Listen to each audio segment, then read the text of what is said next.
Hello, and welcome to the Mythology Chronicles. My name is Sam, and today we're going to be talking about the Greek goddess Hestia. Originally, this was going to be a video about Osiris, but that's just going to be next time. I'm going to be reading out of this Percy Jackson's Greek Gods book, because of course I would be. Let's get on with the video. So basically, Hestia was the last to come out of Cronus' gut, so she's been considered as the youngest by all the rest of the Olympians. They never really took her seriously, ever. At all. She was also quieter and more peaceful than the rest of her siblings, and she never got married. This was because she remembered being swallowed by Kronos, and she was worried that if she ever got married and had a kid, same would happen to her. This was not just paranoia.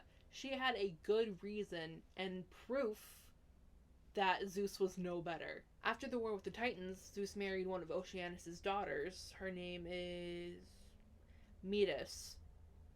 I could also very well be pronouncing that wrong. I don't know how to pronounce things. Anyway, she was the titan of good advice and planning. That didn't mean she made smart decisions when it came to her own life. When she got pregnant, she told Zeus and she was like, hey, this kid's kind of destined to take you over. Isn't that fun?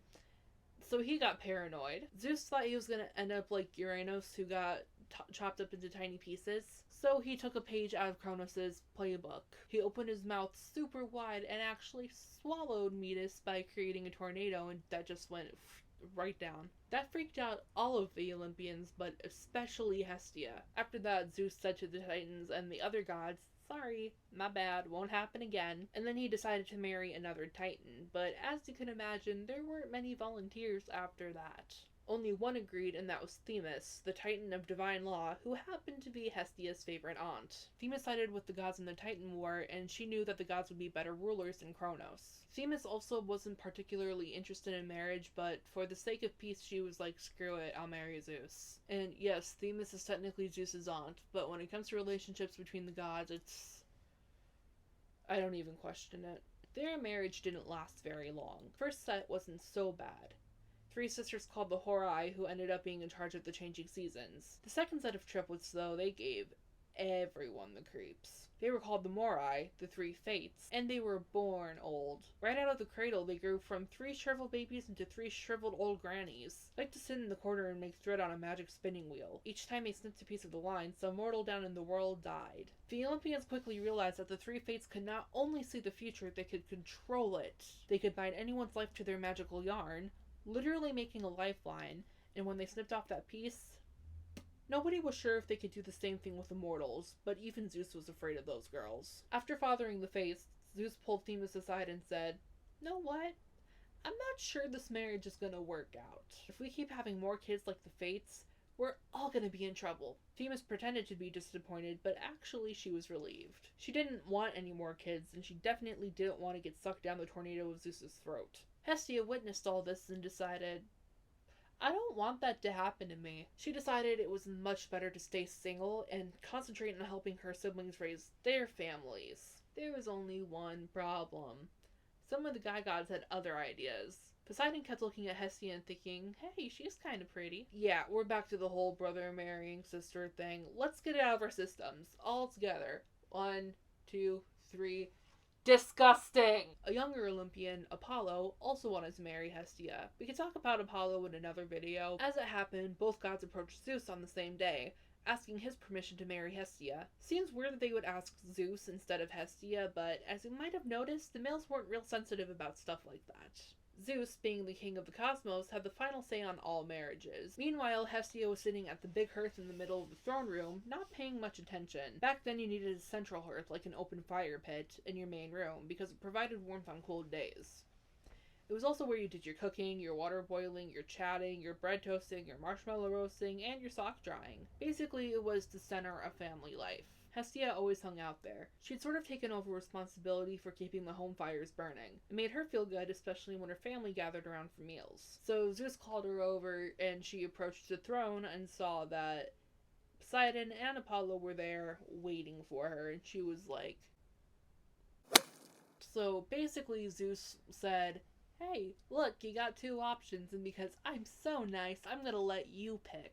Hestia then sobbed in horror, which kind of surprised both Poseidon and Apollo. She threw herself at Zeus's feet and she was like, I don't want any of them. Before they could get too angry, Hestia collected herself and tried to explain. I have nothing against these gods, she said, but I don't want to marry anyone. I want to be single forever. She said she just wanted to take care of the hearth for all time. She'll tend the flames, she'll prepare the feasts, whatever she can do to help out the family. She only wanted to be promised that she would never have to get married. Apollo and Poseidon, needless to say, were a little miffed. But it was hard to stay mad at Hestia. They forgave her for the same reasons they wanted to marry her in the first place. She was genuinely nice, and among the Olympians, niceness was a rare and valuable commodity. After that, both Apollo and Poseidon rescinded their proposals and vowed to protect Hestia's decision not to marry anybody.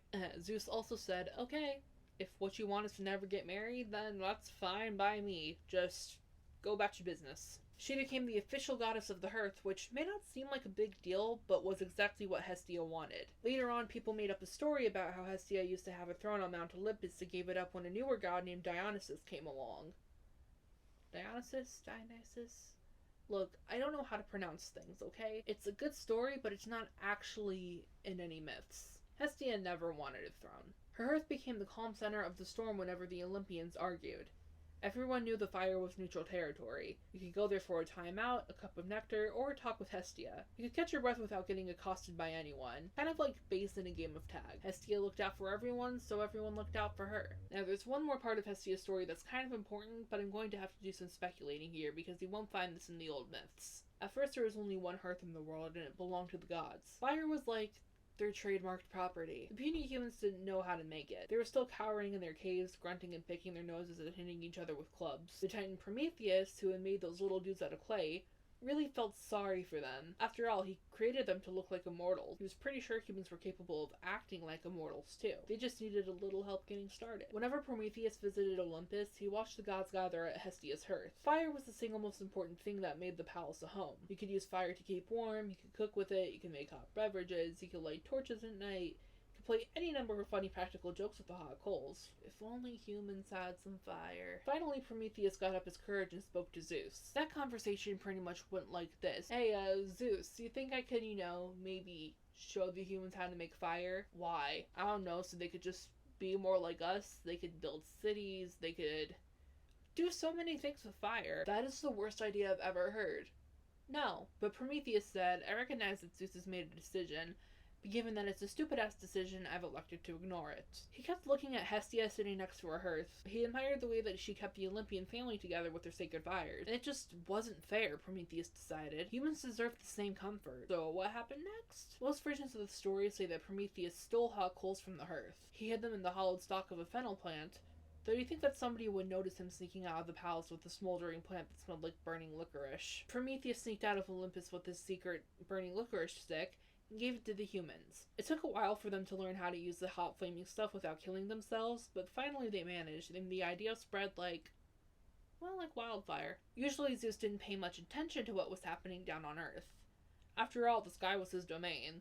But one clear night he stood at the balcony on Mount Olympus and noticed that the world was freckled with lights, in houses, towns, and a few cities. The humans had come out of their cave. That's when he realized he ignored me, didn't he? So he had Prometheus hunted down and brought to him. See, he didn't like having his orders disobeyed, especially when the person disobeying them was a titan that he spared after the war. So he decided to punish Prometheus in a way that no one would ever forget. He chained the titan to a rock on Mount Caucasus at the eastern edge of the world, and summoned a huge eagle, which was Zeus's sacred animal, to peck open Prometheus's belly and feed on his liver. Every day the eagle would rip Prometheus open and chow down.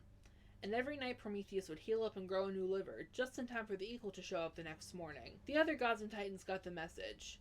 Don't disobey Zeus, or bad things will happen to you.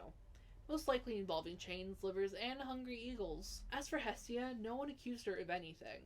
But she must have felt bad for Prometheus because she made sure his sacrifice wasn't in vain. She became the goddess of all hearths across the world. In every mortal home, the central fireplace was sacred to her. If you needed protection, like if someone was chasing you or beating you up, you ran to the nearest hearth and nobody could touch you there. Whoever lived in that house was obligated to help you if you asked for sanctuary. Families would take their important oaths on the hearth, and whenever they burned a portion of their meals as a sacrifice to the gods, Part of that sacrifice went to Hestia. As towns and cities grew, they operated just like individual homes. Each town had a central hearth that was under Hestia's protection. If you were an ambassador from another city, you always visited the hearth first to proclaim that you had come in peace. If you got in trouble and you made it to the town hearth, no one in that city could harm you. In fact, the citizens were honor-bound to protect you. It turned out Prometheus was right. Humans did start acting like the gods, for better or for worse. Eventually, the gods got used to this and even accepted it. The humans built temples for them, burned sweet-smelling sacrifices, and chanted about how awesome the Olympians were. That certainly helped. Still, Zeus didn't forgive Prometheus for disobeying his orders. Eventually, Prometheus got freed, but that's another story. As for Hestia, she was able to maintain peace on Olympus most of the time. But not always. That is all for today's video. I hope you enjoyed. Down below are links to the channel's Instagram and Twitter, as well as my Instagram. There's also a link down below to my podcast. Season 2's coming out soon, so maybe you should just maybe give it a listen. Also, don't forget to ring the bell to see when we actually upload. Things might be changing a bit soon in terms of upload schedules. So you might want to ring the bell so you know when we actually post. Don't forget to like, comment, and subscribe, and I'll see you in 2 weeks. Bye!